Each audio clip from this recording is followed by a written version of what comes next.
What's up, YouTube? Welcome back to the channel.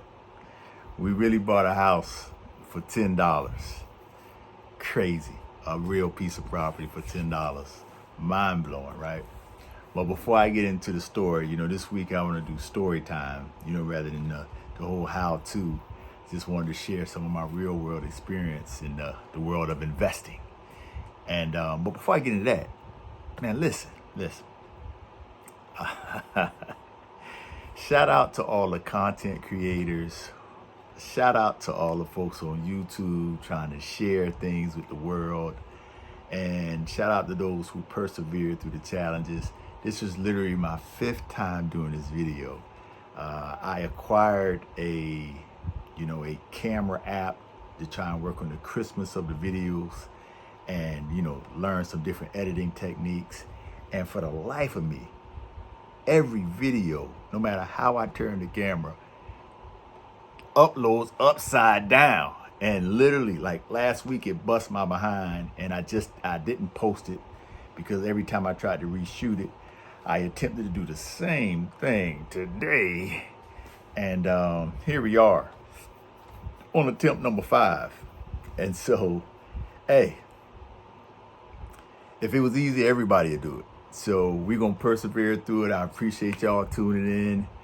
But back to this buying a house for $10. Who buys a house for $10? And a $10 house, is it worth living in? I'm going to tell you, it is. It's a 3-bedroom, 2-bath, 1,800 square feet house. Definitely livable, the whole 9. But let me back up.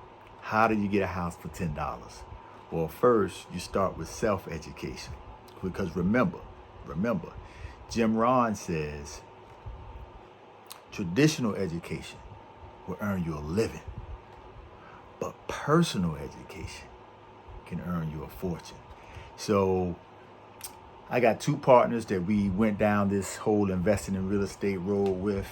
I love them like brothers. One of them, my partner, he bought him a duplex.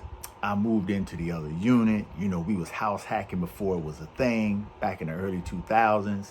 I moved out of his duplex into a duplex of my own. Actually, I take that back. Didn't move into the duplex, bought a duplex, then moved in with the parents to save money to collect the cash flow from the duplex. Thought a brother was balling. It was only the beginning. But so he had a duplex, I had a duplex. Our 3rd partner was working on getting his first property, and we were trying to figure out, man, how do you go from your first investment property to your second? We had used our credit, put money down, borrowed a loan, got a mortgage. And so as we were trying to educate ourselves, we're going to Barnes and Noble, Books A Million, we're buying books on real estate investing. There wasn't really, YouTube wasn't really, I don't even think YouTube existed in like 07, 06. And if it was, nobody was putting up this type of content. So we were going to workshops, real estate investment associations, both in Georgia and in Florida, from Atlanta to Jacksonville. And one weekend, we came across a guest speaker by the name of Ron LeGrand. Ron LeGrand was a former mechanic turned real estate investor who at the time had bought and purchased and acquired and sold over 1,000 properties, not using any personal. Matter of fact, his motto was, if you're using your personal credit, large down payments, and bank financing to buy real estate, you're doing it all wrong. Man, we sitting in there, we looking at each other like, man, we done came to some old jackleg workshop. What is this dude talking about? Little did we know, he was speaking the gospel, that you can actually buy real estate without bank financing, without a large down payment, and without using your personal credit. And so, we were always open-minded because nobody had taught us this in schools. Nobody in our family were doing what we were attempting to do. And so we took notes, we bought his workbook, and we came back to the city, and we went about the business of trying to implement what we had learned. And so the first thing we were charged with doing is starting up a marketing campaign. So we bought a burner phone, got ourselves a phone number. We bought business cards that say we buy houses cash. Then we bought bandit signs. We flooded the city in a particular zip code. And so each week we rotated that phone between the three of us, fielding calls. We got a bunch of curious calls, but no real takers on or deals that just fit our criteria. We were just looking for a single family, 3-bedroom, 2-bath house because that's a popular investment model. And so one day we get a call from a young lady who's distressed. She's in the military. She bought a property in Savannah, Georgia, got stationed out of Savannah, and she figured she could be a long distance landlord. And she got a young lady in the property, paid her the first month rent and the deposit, and 4 months later hadn't paid her a dime. And she just received orders that she was going to be deployed for 12 months overseas on a deployment. And so she freaked out. The young lady wouldn't return her calls, return her text messages. Whenever she would come in town to try to go by the house, she was never home or wouldn't answer the door. And so she was in a panic. So we gathered information from her and found out that she just wanted to get the property resolved. She wanted to tenant out. She was worried about her credit. She had been paying a mortgage out of her own pocket and hadn't got another dollar from that young lady since the deposit in the first month rent. So basically we offered to take possession of property. We would get rid of the tenant.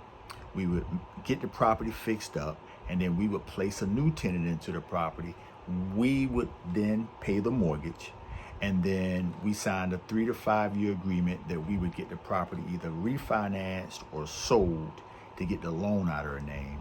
And basically that process is called buying a property subject to the existing financing.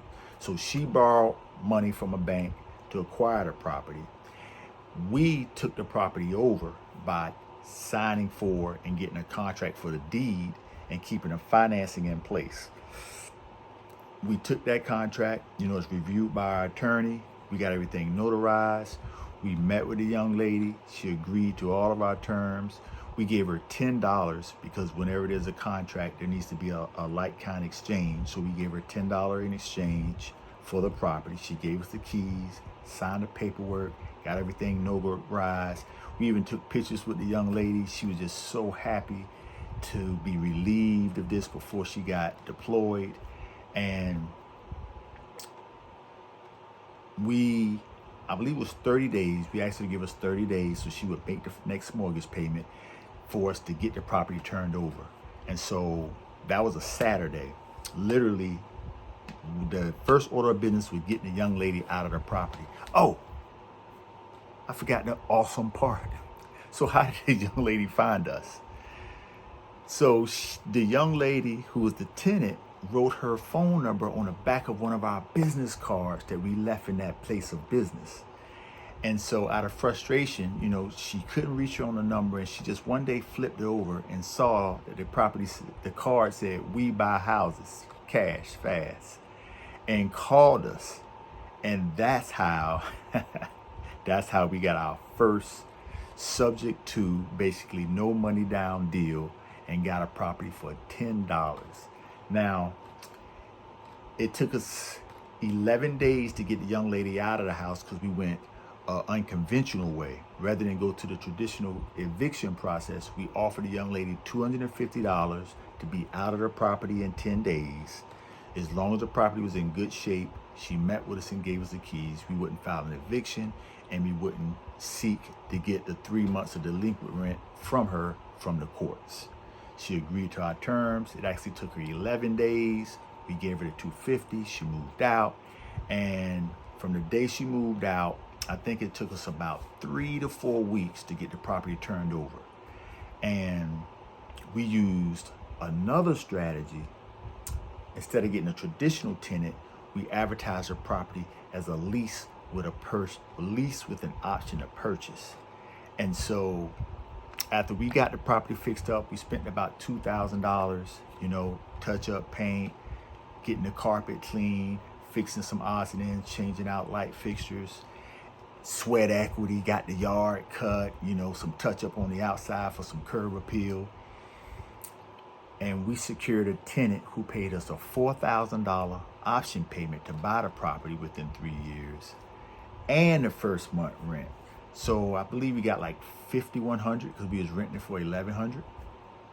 And so we got all our money back from our sweat equity coupled with the $10. And I want to say we probably made a profit of about $2,000 within 60 days of acquiring a property for $10.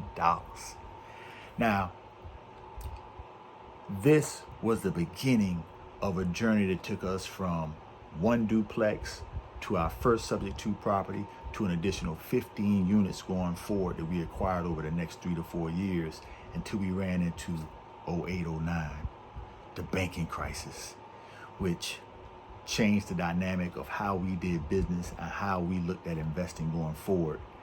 But that's a whole nother video. But for this one, I want you to know that if you don't have large down payment, if you're working on getting your credit together and you can't access bank financing, that study subject to, which is simply buying a property existing finance or another property for another story.